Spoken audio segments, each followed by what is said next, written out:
பதில் சொல்லாம போவதுக்கோ இல்ல அப்படி போயிட்டு திரும்பி வந்து உன் நாட்டுக்கு தேவை அப்படின்னு வளர்றதுக்கோ நான் அப்படிப்பட்ட ஆள் கிடையாது. பாகிஸ்தான் கிட்ட அணுகுண்டு இருந்தது எல்லாருக்கும் தெரியும். பின்னங்கால் பிடரைகள் பட ஓடிவிட்டார்கள் பாகிஸ்தான். அதனால அணுகுண்டு வைத்திருந்தாலும் calculated precision and surgical totally decapacitating strike நடத்தினால் அந்த அணுகுண்டு அப்படின்றது ஒண்ணுமே இல்லை, it is not at all a threat அப்படின்ற ஒரு புது டெம்ப்ளேட்டை நாம இன்னைக்கு உருவாக்கி காமித்திருக்கின்றோம். ஸோ அணுகுண்டு இருந்தா யாரும் அடிக்க மாட்டாங்க அப்படின்றதெல்லாம் இனிமே மலையேறி போய்விட்டது.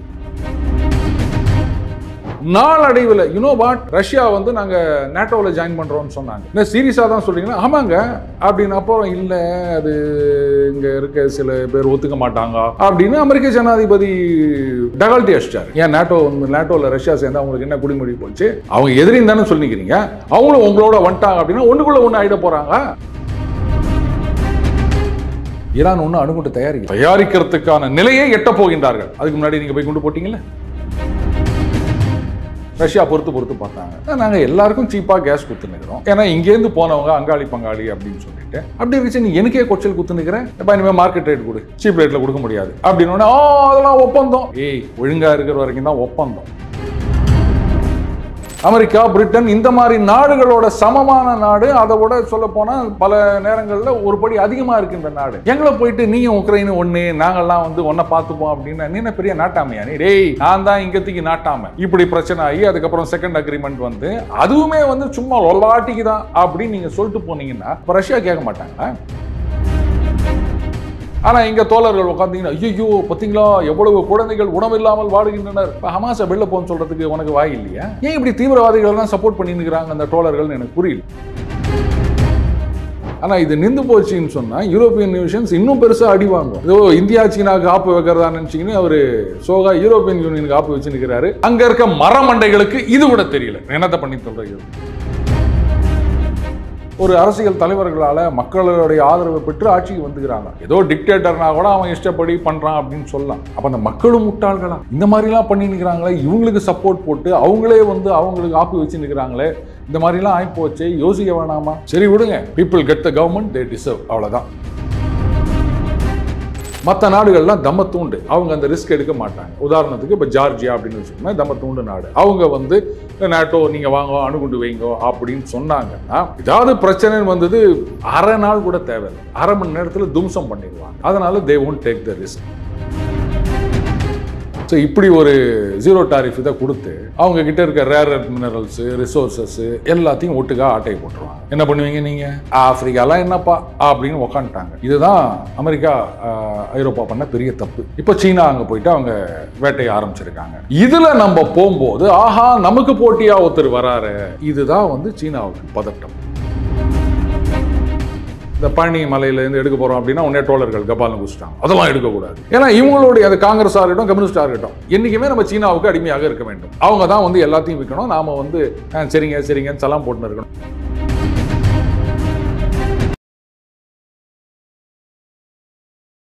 இளைய பாரத நேயர்களுக்கு வணக்கம். இன்னைக்கு நம்ம நேர்காணல நம்ம சிறப்பு விருந்தினர் ஜியோ பொலிட்டிக்கல் சக்கரவர்த்தி மற்றும் ரஷ்யன் ஏஜெண்டா இருக்கக்கூடிய நம்ம அருண் சார் அவர்கள் தான்.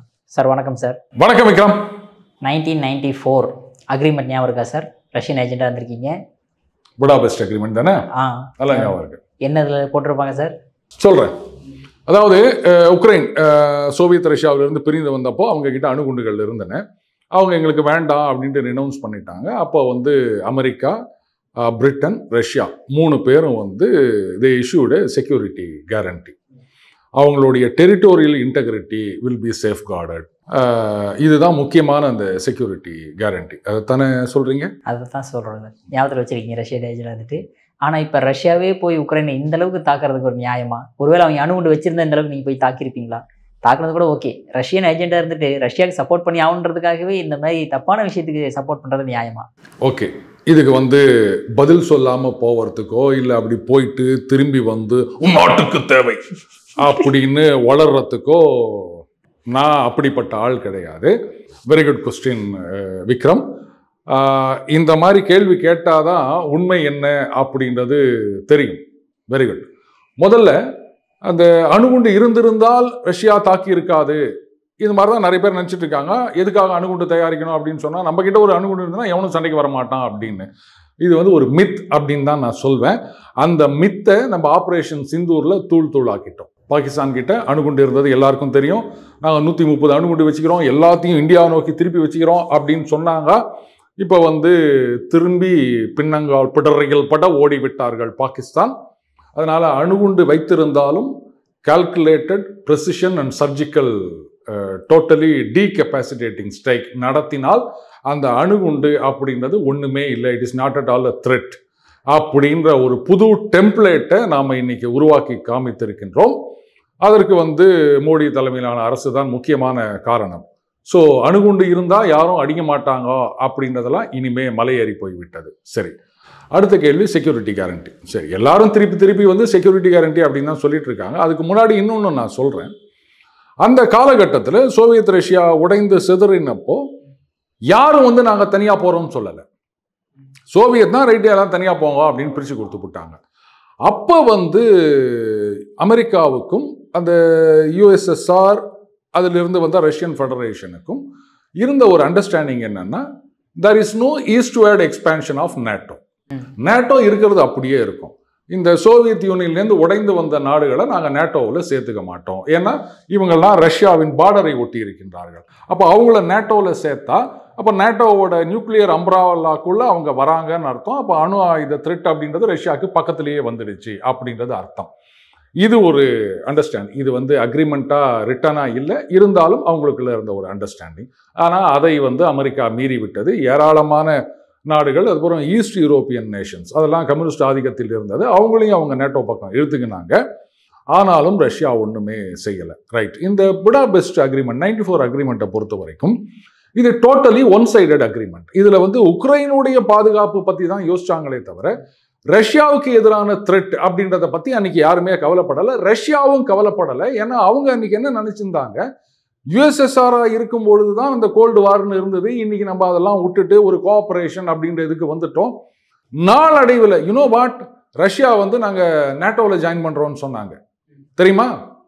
என்ன சீரியஸாக தான் சொல்கிறீங்களா? ஆமாங்க அப்படின்னு. அப்புறம் இல்லை, அது இங்கே இருக்க சில பேர் ஒத்துக்க மாட்டாங்க அப்படின்னு அமெரிக்க ஜனாதிபதி டகால்ட்டி அடிச்சிட்டாரு. ஏன் நேட்டோவில் ரஷ்யா சேர்ந்தா அவங்களுக்கு என்ன குடிமொழி போச்சு? அவங்க எதிரின்னு தானே சொல்லிக்கிறீங்க. அவங்களும் உங்களோட வந்துட்டாங்க அப்படின்னா ஒண்ணுக்குள்ள ஒண்ணு ஆயிட போறாங்க. நேட்டோ ஃபார்ம் ஆனதுக்கு அப்புறம் யூஸே எல்லாம் பெரிய இல்லையா? அதுக்கப்புறம் வேற யாராவது ஏதாவது தப்பு தண்டா பண்ணாங்கன்னா, ஆப்கானிஸ்தான், ஈரான், நீங்க அது பண்ணக்கூடாது, சைனா அப்படின்னு நீங்க பண்ணிருக்கலாம்ல. ஏன் சேர்த்துக்க மாட்டேன் நீங்க? சரி, அடுத்தது அந்த செக்யூரிட்டி கேரண்டி அப்படின்னு சொன்னா இல்லையா, அதுல இன்னும் பல ஷரத்துகள் இருக்கின்றன அந்த புடாபெஸ்ட் அக்ரிமெண்ட்ல. அதாவது அந்த டெரிட்டோரியல் இன்டெகிரிட்டி, தாக்குதல் நடந்தது அப்படின்னு சொன்னால் என்ன பண்ணுறது, பாதுகாப்பு அப்படின்றது. கூடவே எக்கனாமிக் எய்டு அப்படின்னு சொல்லிட்டு உக்ரைனுடைய பாலிசியில் யாரும் தலையிடக்கூடாது. இது வந்து ஒரு முக்கியமான ஷரத்து. ஆனால் அங்கே பார்த்தீங்கன்னா அந்த பேர் எனக்கு சரியான ஞாபகம் இல்லை, ரஷ்யா ஆதரவு ஜனாதிபதி அங்கே ஒருத்தர் இருக்காரு. இது மாதிரி அங்கே ஒரு கிரைசிஸ் அப்படின்னும் போது ரஷ்யா உதவ வருகின்றார்கள். இதே 15 பில்லியன் சம்திங் ரஷ்யா கொடுக்குறோன்னு சொல்கிறாங்க. ஆனால் அதை விட்டுட்டு IMF நாங்கள் கொடுக்குறோன்றாங்க. இவர் ரஷ்யா பக்கம் போராடினோடனே இந்த கலர்டு ரெவல்யூஷன் அப்படின்னு அங்கே தூக்கிட்டு நேட்டோ ஆதரவு, அமெரிக்கா ஆதரவு ஒருத்தர் அங்கே வராரு. மறுபடியும் அது கரப்ஷன் சார்ஜ் போது இப்படி மாறி மாறி வருதுன்னு வச்சுக்காங்க. கடைசியாக தான் இந்த காமெடியன் ஜெலன்ஸ்கியை கொண்டு வந்து உட்கார வைக்கிறாங்க. சரி, அந்த ஒன்னே ஒரு கண்டிஷன் நல்லா ஞாபகம் வச்சுக்கணும், அணு குண்டுகளை திருப்பி கொடுத்து விட்டதால் இந்த security guarantee. But the moment Ukraine joins NATO, அப்போ அந்த நியூக்ளியர் அம்ப்ராலாக்குள்ள வந்துருச்சா? அப்போ வந்து நேட்டோவுடைய அணு ஆயுதங்கள் இங்கே சர்வசாதாரணமாக கொண்டு வந்து வைக்கலாமா? அப்போ அந்த செக்யூரிட்டி கேரண்டின்றது நல் அண்ட் வைட் ஆகிடுதா? எப்போ நீங்கள் நேட்டோவில் ஜாயின் பண்ணுறீங்களோ அப்போவே அந்த செக்யூரிட்டி கேரண்டின்றது ஒன்றும் இல்லாமல் போயிடுச்சு. சார் இன்னும் அவங்க ஜாயின் பண்ணலையே அப்படின்னு கேட்கலாம். ஈரான் ஒன்றும் அணுகுண்டு தயாரிக்கலை, தயாரிக்கிறதுக்கான நிலையை எட்ட போகின்றார்கள். அதுக்கு முன்னாடி நீங்கள் போய் கொண்டு போட்டீங்கல்ல, நீங்கள் தயாரிக்கக்கூடாதுன்னு சொல்கிறீங்கல்ல, அதையே தான் அவங்களும் சொல்கிறாங்க. நீங்கள் நேட்டோவில் ஜாயின் பண்ணீங்க அப்படின்னு சொன்னால் அணுகுண்டு இருக்க மிசைலை கொண்டாந்து இங்கே வைப்பீங்க, எங்கள் வீட்டு வாசலில் வைப்பீங்க, எனக்கு ரியாக்ஷன் டைம் கிடையாது. It's a thread to Russia. நாங்கள் எப்படி அதை ஏற்றுக்க முடியும்? அப்போது அந்த அணுகுண்டுகள் இல்லாத வரைக்கும் தான் செக்யூரிட்டி கேரண்டி அப்படின்றது வேலிட். எப்போ அணுகுண்டு வருதுன்னு தெரிஞ்சதோ அப்போ அந்த செக்யூரிட்டி கேரண்டி எல்லாம் காற்றுல போயிடுச்சு தம்பி. நீங்கள் அதில் ஜாயின் பண்ணுறோன்னு கூத்தடிக்கும் போது தான் இந்த பிரச்சனை வருகின்றது. நீங்கள் வந்து நாங்கள் அமெரிக்காவோட சேர்ந்துக்கிட்டு ரஷ்யாவுக்கு கொச்சல் கொடுக்குறோம், அந்த பிளாக் சி ஆக்சஸ் கிடையாது, இது கிடையாது, அது கிடையாது, அவங்கள இந்த பக்கம் போட்டு சுற்று போடுறோம், இப்படி நீங்கள் பண்ணவே தான் அவங்க வந்து வேலையை ஆரம்பித்தாங்க. நேட்டோவில் ஜாயின் பண்ணாதீங்க, இன்னி வரைக்கும் புட்டின் அதான் சொல்லிட்டு இருக்காரு, உக்ரைன் நேட்டோவில் ஜாயின் பண்ணக்கூடாதுங்க, அவ்வளோதான். மற்றபடி எங்களுக்கு எந்த பிரச்சனையும் கிடையாது. நீங்கள் நேட்டோவில் ஜாயின் பண்ணல அப்படின்னு சொன்னால் அவங்க வந்து சண்டை போட போகிறது கிடையாது, அவங்க பாட்டுக்கு இருக்க போகிறாங்க. நீங்கள் ஏன் அவங்கள செஞ்சு விட்டுனுக்கிறீங்க? ஸோ அந்த செக்யூரிட்டி கேரண்டி அப்படின்றது வெறும் செக்யூரிட்டி கேரண்டி மட்டும் இல்லை, ஏராளமான ஷரத்துக்கள் இருக்கின்றன. அணுகுண்டு இல்லாத வரைக்கும் தான் நேட்டோவில் ஜாயின் பண்ணால் அணுகுண்டுக்கு உள்ள நீங்கள் வரீங்க, அப்போ அந்த கேரண்டி நல் அண்ட் வாய்டு. புரியுதுங்களா? அதனால் நீங்கள் முட்டு கொடுக்குற அப்படின்னு சொல்லாதீங்க, 360 டிகிரியில் பார்க்கணும். அது மட்டும் இல்லை, உக்ரைன் வந்து 22 சண்டை நடந்துருக்குதா, 24 டிசம்பர் 31 வரைக்கும் உக்ரைன் வழியாக ரஷ்யன் கேஸ் போயிட்டு இருந்தது, தெரியுமா உங்களுக்கு? அதுக்கு டிரான்சிட் பியர் வேறு வாங்கி போட்டிருந்தாங்க உக்ரைனில். உனக்கு எனக்கு தான் சண்டை நடக்குது இல்லை, நாங்கள் அனுப்ப மாட்டோம் அப்படின்னு சொல்ல வேண்டியது தானே. அவங்ககிட்ட வந்து காசை வாங்கிக்கின்னு அவன் கேஸை வந்து இந்த பக்கம் ஈஸ்ட் யூரோப்பியன் நேஷன்ஸ்க்கு அனுப்பிச்சுட்டு இருக்கு அப்படின்னா, நாங்கள் இது அமெரிக்காவே நியூக்ளியர் ஃபியூல் வாங்கினுக்கிறாங்க ரஷ்யா கிட்டேருந்து, நீங்கள் என்னன்னா இந்த மாதிரி சொல்கிறீங்களே அப்படின்னு ஜெலன்ஸ்கி நக்கல் பண்ணாலும் பண்ணுவார். பட் உக்ரைனுக்கும் ரஷ்யாவுக்கும் இந்த பிரச்சனை எப்போ பெருசாக ஆரம்பிச்சுது அப்படின்னு கேட்டிங்கன்னா, இந்த எஸ்ட்வைல் சோவியத் யூனியன் கண்ட்ரிஸ் வெளில வந்தாங்க இல்லையா, அவங்களுக்கெல்லாம் மற்றவங்களுக்கு கொடுக்கறத விட சீப் ரேட்டில் ஆயில் அண்ட் கேஸ் ப்ரொவைட் பண்ணிட்டு இருந்தாங்க, முக்கியமாக கேஸ். உக்ரைன் என்ன பண்ணாங்க, இவங்க கிட்ட சீப்பாக கேஸை வாங்கிக்கின்னு நாங்கள் நேட்டோவில் சேர போகிறோம், ரஷ்யாவுக்கு எதிராக நாங்கள் அதை பண்ண போகிறோம், ரஷ்யன் இங்கே யாரும் பேசக்கூடாது, அண்ட் ரஷ்யன் ஆர்த்தடாக்ஸ் சர்ச் அதெல்லாம் நாங்கள் ஏற்றுக்க மாட்டோம், இப்படின்னு நிறைய பண்ணிட்டு இருந்தாங்க. ரஷ்யா பொறுத்து பார்த்தாங்க, நாங்கள் எல்லாருக்கும் சீப்பாக கேஸ் கொடுத்துன்னுக்கிறோம், ஏன்னா இங்கேருந்து போனவங்க அங்காளி பங்காளி அப்படின்னு சொல்லிட்டு, அப்படி இருந்துச்சு நீ எனக்கே கொச்சல் குத்துனுக்கிறேன், எப்போ இனிமேல் மார்க்கெட் ரேட் கொடு, சீப் ரேட்டில் கொடுக்க முடியாது அப்படின்னு. அதெல்லாம் ஒப்பந்தம். ஏய், ஒழுங்காக இருக்கிற வரைக்கும் தான் ஒப்பந்தம். நீ என்ன என்கிட்டேருந்து சீப்பாக வாங்கின்னு எனக்கே கொச்சல் குத்துனுக்கிறேன், நான் என்ன பைத்தியக்காரனா உனக்கு இது மாதிரி கொடுத்துட்டு இருக்கிறதுக்கு? இல்லை நாங்கள் என்ன இங்கே ஜனாதிபதியாக இந்த இந்தியாவில் ஒருத்தர் இருந்தார புறா பறக்க விட்டுங்கன்னு அவர் இருந்த காலம் அப்படின்னு நினச்சியா பாகிஸ்தானுக்கு எல்லாத்தையும் தூக்கி கொடுத்துட்டு இருக்கா மாதிரி? அதெல்லாம் நடக்காது.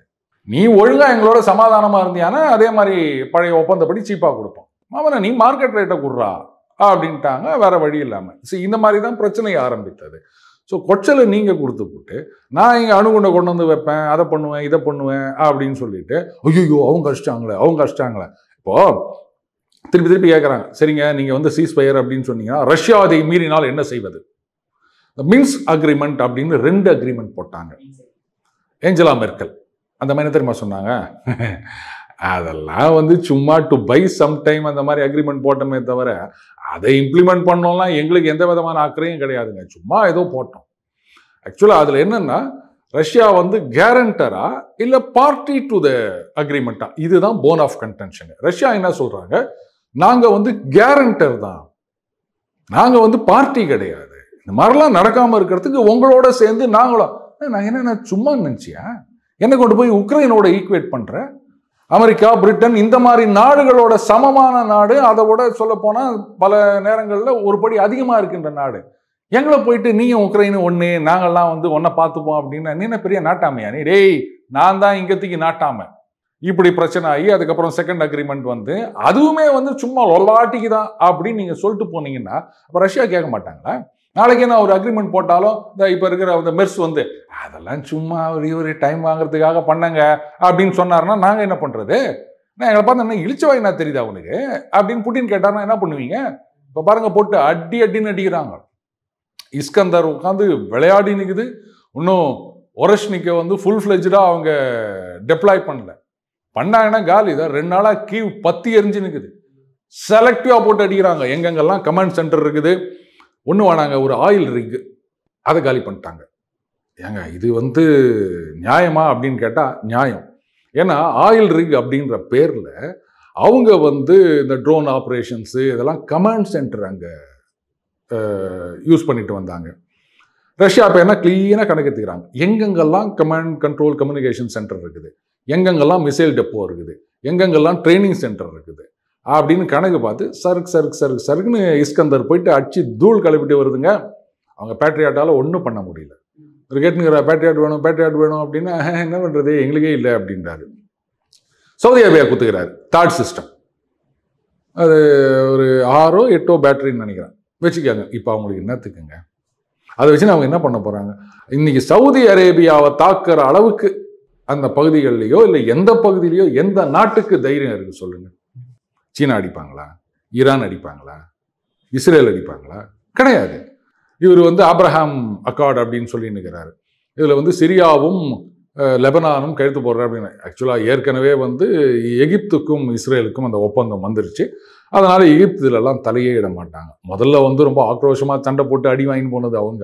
அதுக்கப்புறம் அவங்க கிட்டேருந்து பிடிச்சதெல்லாம் திருப்பி கொடுத்துட்டாங்க முக்கால்வாசி பகுதியை இஸ்ரேலு. அவங்க அமைதி ஒப்பந்தம் கேம்ப் டேவிட் அக்கார்டுன்னு நினைக்கிறேன் அதை போட்டு அதோட அது முடிவுக்கு வந்துச்சு. உனக்கு வேணாம் எனக்கு வேணாம், அந்த கோட்டை தாண்டி நீயும் வரக்கூடாது நானும் வரக்கூடாது அப்படின்னு அவங்க மெயின்டைன் பண்ணிட்டு இருக்காங்க. இப்போ இந்த சிரியாவில் முன்னாள் தீவிரவாதி $10 மில்லியன் தலைக்கு விலை வச்சவர் அவர் இப்போ வந்துட்டாரு. அவர் இஸ்ரேலோட சமாதானமாக போறேன்ட்டாரு. சிரியா அடுத்தது லெபனான். அவங்க ஹெஸ்புல்லா நீ காலி பண்ணு, நீ தானே எங்களை நாசமாக பண்ணின்னுக்கிற, நீங்கள் இங்கே உட்காந்து நிற்கிறீங்க, அவன் இஸ்ரேல் எங்களை போட்டு அடிச்சுன்னுக்கிறான், நீங்களாம் வெளில கிளம்பு அப்படின்ட்டாங்க. ஸோ அவங்க 2 பேரும் இது பண்ணுறதுக்கு ஓகே. இதுக்கு முன்னாடியே போன டைமில் அண்ணன் ட்ரம்ப் அவருடைய மருமவன் அவர் UAE அவங்களுக்கும் இஸ்ரேலுக்கும் ஒரு உடன்படிக்கை ஏற்படுத்திட்டு போனார். சவுதி அரேபியாவோட வர வேண்டியது அதுக்கப்புறம் அந்த அக்டோபர் 7 இன்சிடென்ட்டு அதில் அது தள்ளி போயிடுச்சு. இப்போ மறுபடியும் அதெல்லாம் ரிவைவ் பண்ணலாம் அப்படின்னு பேசிட்டு இருக்காங்க. அப்போ அரபு நாடுகளுடன் அமைதி ஒப்பந்தம் இஸ்ரேல் போட்டாங்கன்னு சொன்னால் அதுக்கு ஒரு ப்ரீ கண்டிஷன் அந்த காசா ஸ்ட்ரிப்பில் அதுக்கு என்ன சொல்லிட்டாங்கன்னா ஹமாஸை முதல்ல வெளில தள்ளு, ஒரு பையன் அங்கே இருக்கக்கூடாது, ஜனங்க மட்டும்தான் இருக்கணும், அப்போ நாங்கள் ஒத்துக்கிறோம் அப்படின்னு. இதுலேயே பார்த்தீங்கன்னா ஐயோ பாவம் உணவே இல்லை மண்ணை தின்னுகிறார் அப்படின்னா அங்கே நடக்கிறது என்னன்னா அந்த எய்டு வருது இல்லையா, இதெல்லாம் ஹமாஸ் என்ன பண்ணுறாங்க, நாங்கள் தான் டிஸ்ட்ரிபியூட் பண்ணுவோம், மக்கள் வரக்கூடாதுன்றாங்க. அவங்க முதல்ல கண்ட்ரோல் எடுத்துன்னு அவங்க ஆளுங்கெல்லாம் தின்னது போக தான் மீதி. இவங்க என்ன சொல்கிறாங்க, ஹமாஸ் கையில் எய்டு போகக்கூடாது, மக்களுக்காகத்தானே எய்டு, அப்புறம் நீங்கள் ஹமாஸுக்கு கொடுத்துன்னுக்கிறீங்க, பாம்புக்கு பால் வாத்துன்னுக்கிறீங்களே நீங்கள், அங்கே இருக்கிற கோழிக்கும் முயலுக்கும் தீனி போடணும்னு சொன்னால் அதை பாம்பு தின்னுக்குது பார்த்துன்னுக்கிறீங்களே, இது இஸ்ரேலுடைய ஆர்குமெண்ட்டு. அதனால தான் என்ன சொல்கிறாங்க, எய்டு போகட்டும், மக்களுக்கு நேரடியாக போக வேண்டும், ஹமாஸ் மூலமாக போனால் நான் ஒத்துக்க மாட்டேன். இதைத்தான் இஸ்ரேல் தடை பண்ணிட்டு இருக்காங்க. ஆனால் இங்கே தோழர்கள் உட்காந்தீங்கன்னா ஐயோ பார்த்தீங்களா எவ்வளவு குழந்தைகள் உணவில்லாமல் வாடுகின்றனர், இப்போ ஹமாஸை வெளில போன்னு சொல்கிறதுக்கு உனக்கு வாய் இல்லையா? ஏன் இப்படி தீவிரவாதிகள் தான் சப்போர்ட் பண்ணின்னுக்கிறாங்க அந்த தோழர்கள்னு எனக்கு புரியல. ஸோ ஹமாஸ் இந்த பக்கத்துலேருந்து வெளில போயிடும், ஹிஸ்புல்லா போயாச்சுன்னா அங்கே அமைதி வந்துருச்சுன்னு சொன்னால் சவுதி அரேபியாவுக்கும் எந்த விதமான பிரச்சனையும் வரப்போவதில்லை. சரி ரைட்டுங்க, பாலஸ்தீன் தானே சொல்லியிருந்தீங்க, அங்கே பிரச்சனை இல்லை, அதனால நாங்கள் அக்கார்ட் சைன் பண்ணுறோம் அப்படின்னு சொல்லியாச்சுன்னா, இப்போது சீனா சொல்லியிருக்காங்க உக்ரைனில் அது அப்படியே நடந்துட்டு இருக்கோம், ரஷ்யா இதில் தோத்துடக்கூடாது. இதுக்கு காரணம் என்ன தெரியுமா, அந்த யுத்தம் முடிஞ்சிடக்கூடாது. இது நாள் வரைக்கும் யூரோப்பியன் யூனியன் நேஷன்ஸ் தான் அப்படியே நம்ம சண்டையை முட்டி விட்டுக்கிட்டே இருப்போம் அப்படின்னாங்க. இப்போ சீனாவோட இன்ட்ரெஸ்ட் அங்கே யுத்தம் நின்றுச்சுன்னு வச்சுக்கோங்களேன், அதுக்கப்புறமா நார்மலைஸ் ஆயிடுச்சு, ரஷ்யா மேலே இருக்க சாங்ஷன்ஸ் எல்லாம் வித்ட்ரா பண்ணிட்டாங்க அப்படின்னு சொன்னால் அப்போ ரஷ்யன் ஆயில் ஆயிலும் கேஸும் இந்த யூரோப்பியன் நேஷன்ஸ்க்கு இந்த பக்கம் போயிடும். தடை இருக்கிற வரைக்கும் தான் உனக்கு கம்மியாக கொடுப்பார் அண்ணன் புட்டின், தடை போயிடுச்சுன்னா அடுத்தது ஈரானில் வேற என்ன நடக்கும் அப்படின்னு தெரியாது. அவங்களும் சீப் ஆயில் நிறுத்திட்டாங்கன்னா 2 பக்கமும் அடி இல்லை, அதனால இப்போ எண்ணெயை ஊற்றினுக்கிறான். இல்லை ரஷ்யா தோக்கக்கூடாது, அவங்க சண்டை போட்டுக்கிட்டே இருக்கணும் அப்படி என்னென்ன மாதிரிலாம் தகுதித்தம் பண்ணுறாங்க பாருங்க. ஆனால் இது புரியாமல் இவர் புட்டின் கிட்ட போய் சண்டையை நிறுத்தினேன், நான் என்னத்துக்கு நிறுத்தினேன், அவனை நிறுத்த சொல்லு, நான் நிறுத்துறேன். அதனால இது சண்டை நிறுத்தப்பட வேண்டும் அப்படின்னா முதல்ல ஜெலன்ஸ்கி அங்கேருந்து போனாங்க. அந்த காமெடின்னு இருக்கிற வரைக்கும் அது நிற்காது. அவனுக்கு பின்னாடி ஒரு கூத்தாடி கும்பல்னு தான் நான் சொல்லுவேன், நான் கோமாளி கும்பல். அந்த பிரான்ஸில், ஜெர்மனில், பிரிட்டனில் இவங்க உட்காந்திங்கன்னு எதுக்குன்னே தெரியாமல் சண்டையை வளர்த்து நிற்கிறாங்க. அதை வளர்த்து என்னடா பண்ண போகிறீங்க அப்படின்னா ஒருத்தருக்கும் அறிவு கிடையாது. போதாத வரைக்கும் அதை ஒருத்தர் புதுசாக ஒரு சட்டம் கொண்டு வர போகிறாராம், 500% டேக்ஸாக இந்தியா சீனா இவங்கெல்லாம் ரஷ்யா கிட்டேருந்து ஆயில் வாங்குறாங்க அப்படின்னு. இது சீனா ரஷ்யாவுக்கு வைக்கிற ஆப்பு இல்லை, யூரோப்பியன் நேஷன்ஸுக்கு வைக்கிற ஆப்பு. ஏன்னா 500%ன்னு வச்சுக்கோங்களேன். சரி, ஒருவேளை இந்தியா ரஷ்யா கிட்டேருந்து ஆயில் வாங்குறதை நிறுத்திட்டாங்க அப்படின்னு சொன்னால் என்ன ஆகும், யூரோப்பியன் நேஷன்ஸ் நாசமாக போவாங்க. இங்கே தானே வாங்கினுக்கிறாங்க அவங்க, அப்புறம் அப்போ ஆயில் விலை ஏறி போயிடும். ஏற்கனவே கஷ்டப்பட்டு இங்கே அதிக காசு கொடுத்து வாங்கினுக்கிறாங்க. ஏன்னா டிரான்ஸ்போர்ட் என்ன ஆகுது, ரஷ்யாலேருந்து அப்படியே போகிறது எப்படி, இங்கே இப்படி ஊரை சுற்றின்னு போகிறது எப்படி, அதுவே ஒன்று. ஏதோ மவராசன் நமக்கு லாபத்தை கொடுத்துன்னுக்கிறாங்க, அதனால வாழ்க வளமுடன். ஆனால் இது நின்று போச்சுன்னு சொன்னால் யூரோப்பியன் நேஷன்ஸ் இன்னும் பெருசாக அடி வாங்கும். ஏதோ இந்தியா சீனாவுக்கு ஆப்பு வைக்கிறதா நினச்சிங்கன்னு அவர் சோகா யூரோப்பியன் யூனியனுக்கு ஆப்பு வச்சு நிற்கிறாரு. அங்கே இருக்க மரமண்டைகளுக்கு இது கூட தெரியல என்னத்தை பண்ணி சொல்றது, யாரை அடிக்கிறான், டேய் இங்கே அடித்தா அது அங்கே வலிக்குண்டா அப்படின்றது கூட தெரியாமல் விளக்கண்ணைகளாக இருக்குதுங்க யூரோப்பியன் யூனியனில். இதை வச்சு நீங்கள் என்ன பண்ணுறது விக்ரம், இவ்வளோ முட்டா பயல்களாக இருப்பாங்கன்னு நான் கொஞ்சம் கூட நினச்சி பார்க்கல விக்ரம். நிஜமாவே ஆச்சரியமாக இருக்குது. இப்படி கூட இருக்க முடியுமா? ஒரு அரசியல் தலைவர்களால் மக்களுடைய ஆதரவை பெற்று ஆட்சிக்கு வந்துக்கிறாங்க. ஏதோ டிக்டேட்டர்னா கூட அவன் இஷ்டப்படி பண்ணுறான் அப்படின்னு சொல்லலாம். அப்போ அந்த மக்களும் முட்டாள்களா இந்த மாதிரிலாம் பண்ணி நிற்கிறாங்களே, இவங்களுக்கு சப்போர்ட் போட்டு அவங்களே வந்து அவங்களுக்கு ஆப்பு வச்சு நிற்கிறாங்களே, இந்த மாதிரிலாம் ஆகிப்போச்சு, யோசிக்க வேணாமா? சரி விடுங்க, people get the government they deserve, அவ்வளோதான். ஓகே சார், ஒரு கொஸ்டின் ரைஸ் ஆகுது சார். இப்போது உக்ரைன் வந்து நேட்டோவில் ஜாயின் பண்ணுறதுனால நீங்கள் சொல்கிற மாதிரி அணு ஆயுதங்கள்லாம் வந்து ரஷ்யாவோட பார்டரில் நிற்க வச்சுருவாங்க அப்படின்ட்டு, ஏன் ரஷ்யாவை அதனால் எதிர்க்க முடியாதா என்ன? ரஷ்யா அந்தளவுக்கு வீக்காக என்ன? அப்படி இல்லை விக்ரம். அப்போது நான் உங்களை திருப்பி கேட்குறேன், ஜான் எஃப் கென்னடி யூஎஸ் பிரசிடெண்ட்டாக இருக்கும்பொழுது கியூபாவில் கொண்டு போயிட்டு நியூக்ளியர் டிப்டு மிசைல்ஸ் அப்படின்னு குருஷேவ் வைக்க போனார். எதுக்கு எதிர்த்தாங்க? அவ்வளோ வீக்காக USA one of the super power. அப்போ 2 பைபோலார் வேர்ல்டில் அவங்க ஒரு சூப்பர் பவர். கியூபா தம்ம தூண்டு நாடு. ஏன் பயந்தீங்க? இதுக்கு பதில் சொல்லுங்க. அப்போ உங்கள் வீட்டு வாசலில் நாங்கள் வைக்கணும்னா மட்டும் உங்களுக்கு எரியும், எங்கள் வீட்டு வாசலில் நீங்கள் வைப்பீங்களா? ரியாக்ஷன் டைம் கம்மி. இதுதான் சார். அப்படி பார்க்க போனால் அந்த சோவியத் யூனியன்லேருந்து வந்த பல நாடுகள், எஸ்டோனியா, லாட்வியா, லித்துவேனியா, ஜார்ஜியா இப்படின்னு நிறைய நாடுகள் இருக்குது. அங்கேயும் வந்து நாட்டோவில் சேர்த்து அணு ஆயுதங்களை வைப்பதற்கு வாய்ப்பு இருக்கின்றது. அதெல்லாம் எதிர்க்காம உக்ரைனை மட்டும் ஏன் அப்படின்னு ஒரு கேள்வி வரும். உக்ரைனுக்கு வந்து அந்த ஸ்ட்ராட்டஜிக் டெப்த் அப்படின்னு இருக்குதுங்க. மற்ற நாடுகளை கம்பேர் பண்ணும்போது உக்ரைன் வந்து அளவில் பெரிய நாடு. மற்ற நாடுகள்லாம் தம்மத்தூண்டு, அவங்க அந்த ரிஸ்க் எடுக்க மாட்டாங்க. உதாரணத்துக்கு இப்போ ஜார்ஜியா அப்படின்னு வச்சுக்கோங்க, தம்மத்தூண்டு நாடு. அவங்க வந்து நாட்டோ நீங்கள் வாங்க அணுகுண்டு வைங்க அப்படின்னு சொன்னாங்கன்னா, ஏதாவது பிரச்சனை வந்தது அரை நாள் கூட தேவையில்லை, அரை மணி நேரத்தில் தும்சம் பண்ணிடுவாங்க. அதனால they won't take the risk. But Ukraine வந்து ஸ்ட்ராட்டஜிக் டெப்த்ன்றதுனால, கொஞ்சம் அதிகமான நிலப்பரப்புன்றதுனால, அந்த பைத்தியக்காரனை கொண்டு வந்து ஆட்சியில் வச்சதுனால they will take the risk. அதனால தான் அது கூடாது அப்படின்னு சொல்கிறாங்க ரஷ்யாவில். அடுத்தது அந்த செக்யூரிட்டி கேரண்டியே வந்து நீ அணு இல்லை அப்படின்னும் போது தான், அணு வச்சாச்சுன்னா அப்போ அந்த செக்யூரிட்டி கேரண்டி கிடையாது, ஸோ நான் அடிப்பேன். இதுதான் அவங்க ஆர்கியூமெண்ட்டு. எப்படி வேலிடாக தெரியுதா அவனுக்கு? வேலிட் பாயிண்ட் சார், கரெக்டாக சொன்னீங்க. அடுத்ததான் மோடி அவர்கள் வந்து இப்போ வந்து இந்த பிரிக்ஸ் மாநாட்டுக்கு முன்னாடி போயிட்டு கானா, ட்ரினிடன் டொபாக்கோ இந்த மாதிரி ஏரியாக்கெல்லாம் போகிறாரு. கானாக்கு ஆப்பிரிக்கன் கண்ட்ரி போகும்போது சைனா ஏன் சார் பதட்டம் அடைகிறாங்க அந்த இடத்துல? அதாவது இன்னைக்கு வந்து இந்த அமெரிக்க ஐரோப்பிய நாடுகள் ஒரு பெரிய முட்டாள்தனம் பண்ணி பல வருடங்களாக அந்த ஆப்பிரிக்கன் கான்டினென்ட்டில் அவங்களுடைய இன்ஃப்ளூயன்ஸை சுத்தமாக விட்டுட்டாங்க. இப்போ சீனா என்ன அனௌன்ஸ் பண்ணியிருக்காங்கன்னா, அந்த ஆப்பிரிக்காவில் இருக்க 53 நாடுகள், நீங்கள் அத்தனை பேரும் சீனாவுக்கு நீங்கள் என்ன ஒன்றா ஏற்றுமதி பண்ணுங்க, 0 டேக்ஸ், எவ்வளோ ஒன்றா பண்ணுங்க. அதே மாதிரி நாங்கள் உங்களுக்கு ஏதோ எக்ஸ்போர்ட் பண்ணுறோம் அப்படின்னா நீங்கள் டேக்ஸ் போட்டால் போடுங்க, போடாட்டி போங்க, அதை பற்றி எங்களுக்கு கவலை இல்லை. ஆனால் உங்களுக்கு வந்து நாங்கள் 0 டேக்ஸில் எல்லாத்தையும் இம்போர்ட் பண்ணிக்கிறோம் அப்படின்னு சொல்லியிருக்காங்க. இப்போ யோசிச்சு பாருங்க, இவர் பாட்டுக்கு உட்காந்து உனக்கு 48, உனக்கு 36, உனக்கு 84 அப்படின்னு ஒரு போர்டு வச்சுக்கின்னு இவரும் வந்து போர்டு ப்ராக்டிஸ் வந்துட்டார். அப்போது அவங்க அமெரிக்காவுக்கு அனுப்புவாங்களா, இங்கே அனுப்புவாங்களா? சார் அமெரிக்காவுக்கு அனுப்புறது பாருங்க, அவங்க கிட்ட ஒன்றும் ஐஃபோன் தயாரிக்கிறது கிடையாது, இல்லை வந்து ஹம்மர் பி கார் தயாரிக்கிறது கிடையாது, சரியா?